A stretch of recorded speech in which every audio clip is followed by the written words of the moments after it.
Good morning mga ka-goat farmer! Kumain na po ba kayo at kumain na po ba inyong mga alaga? Malapit na manak si Jamie. Pinapamo na natin siya kasi naging mailap. Yan, ito bagong turok lang si Nani. Tinurukan natin DCM para gumanda yung kanyang balahibo. Ang mga dappled na ito ay busog na.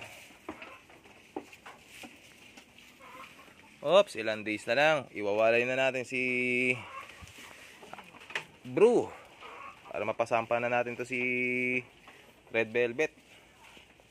Oh, halos abutan niya na yung full blood na dumalaga. Oh. Iba talaga pag solong anak tsaka barako. So yan, baka meron po sa inyo nagdi-deliver from Sariaya to Pasig, Iloilo. Sa first week ng March ko to ipapadeliver. So 10K po kasi yung shipping fee. Pero nagre-request si buyer na mas makahanap pa na mas mura. Siyempre kung saan mas makakamura nga naman, papasabay lang naman. So kahit mga 8.5 shipping fee, baka may alam kayo, mensahe lang po. Alright, ito naman si Ruby. Yan, butete na siya. Puro ano muna tayo ngayon, damo. Kasi ang dami, sayang kung hindi natin kukuhain. Pag naging magulang, hindi na ganun kasustansya. Ito mga damo. Habang mura pa, birahin ng birahin.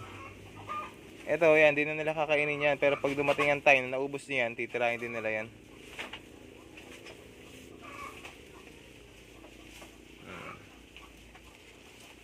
Napakakintab ng balahibo. Sangka pa. Solid oh, lapad pa ng katawan. Magti 3 months pa lang po yan. Ngayong 30. So for now, syempre, ang ginagawa ko kasi kapag kabuntis, doon ako nakafocus sa kanila. Tsaka sa nagpapadede. Pero pag walay na, yan, alpasan ko na muna. So yan, hanggat maaari, kapag buntis, overload sa pagkain. Okay, bloat kung bloat. Okay na, malaki na nga oh. Oo. Pero March pa yan ha. Kasi yung last na punta namin to sa farm, yung nakita namin to, talagang super laki ng kanyang milk bag. Nung aanak pa lang siya. Laki niyan. Isa lang siguro laman nito. Oo, isa lang laman nito. Okay na, 5 ilan? Syempre naman, pasalamat lagi tayo pagka may ng anak. Basta't healthy. Ito, March. Pwede na ito pasampahan. Saka yung dalawa. Gastos na naman. Ang compute ko sa ngayong taon na ito, ang pasampa ko sa kanila ay 10,500. Kasi ito, makakalibre ako dito ng pasampa eh. Pero kailangan, dadaling ko sa kanya ay hit na. Kasi hindi pa pwedeng i-board doon. Then the rest, bayad. 2,000 po ang bayad, pero dati ko nang na-chat yun, tumawad ako ng 1,500. Pwede. So 10,500 sa lahat na ito. Papaistad natin within this year. Plus boarding. Siyempre, boarding house na natin yan. Hindi pa matapos-tapos yung bahay ng kambing. Pansamantala lang naman ito.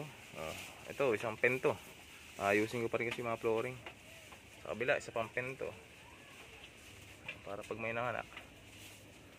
So, sakto yan. Kapag mga buntis na yan, nagkasabay-sabay.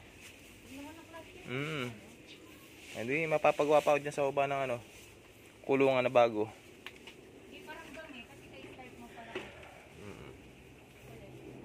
Tapos, isang araw nga pala, tayo ay bumili ulit ng silage. Ang bango na, naamoy ko na sa totoo lang. Ayan, 2, 4, 6, 8, 10, 12 12 bags. Pero ito, tsaka ito, 2 months mahigit na sa akin to. Napakabango na yan.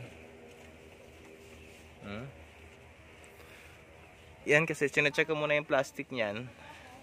Kung may butas, lalagyan ko ng packaging tape. And then, isasako ko. na sa ganon. Kasi ano eh, mabigat to eh, siksik na siksik eh. Plastic lang naman yun kapag konting malagyan ng materials na ano yan, pwedeng mabutas. Pag nabutas, papasok yung hangin, mabubulok, magkakauod, wala, sayang.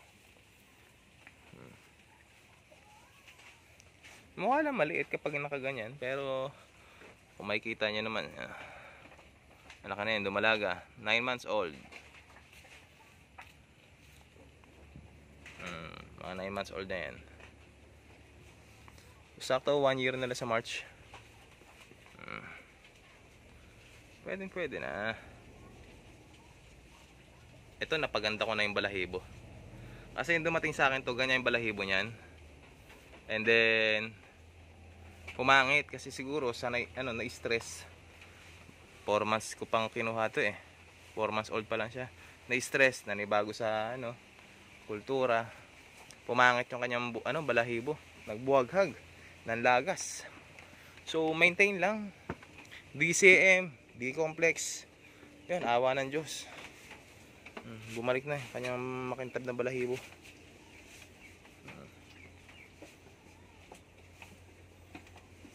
Hindi pa ako naglalagay ng copper bolus yan. Kapag bumili akong copper bolus, pwede rin yun kahit sa buntis. Asperzoin Zeo. Ito po si Gagam Girl. Busog lang yan. May laman na yung milk bag niya, oh. Pero March pa yan, ha. Ano ba ngayon? January 25. January, February. Ay, 2 months na lang. Sa March na. Oo. So February kasi ito tsaka si Ruby. Hindi sila sabay. Si Jamie kasi, si Ruby kasi yan. Oo nga, ang anak niya is February 18 ang due date. Ito, March 25. So 1 month ang pagitan nila. Ito, hindi natin na-monitor. Pwede ngayon January or first week ng February. Puputok na yung kanyang milk bag, oh. Tsaka laki na ng kanyang namamagana yung ari niya. Kaya yan, kaya natin siya kinulong para ma-diet muna. Konti lang kasi aanak na. Pero kapag mga 1, 2, 3 months, 4 months, sige. Bloat kung bloat. Napurga ko pa yan. Ayun ang yung human error kapag hindi mo na monitor 100%. Napurga ko yan ng 2 ml na albendazole. Awa ng Diyos, buti kumapit. Pero kung mahinang kambing yan, hindi healthy, nako, laglag yan.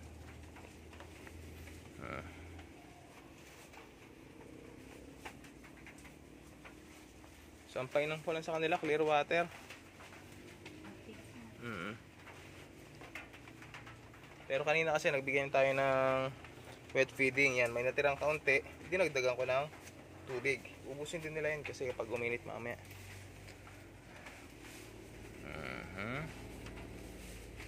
So yun lang guys, ang update dito sa ating mini goat farm. And happy goat farming po. Paki-comment naman po kung taga saan kayo para ma-enjoy naman natin. Malaman natin kung saan umaabot ang ating video. Yun lang guys, happy goat farming.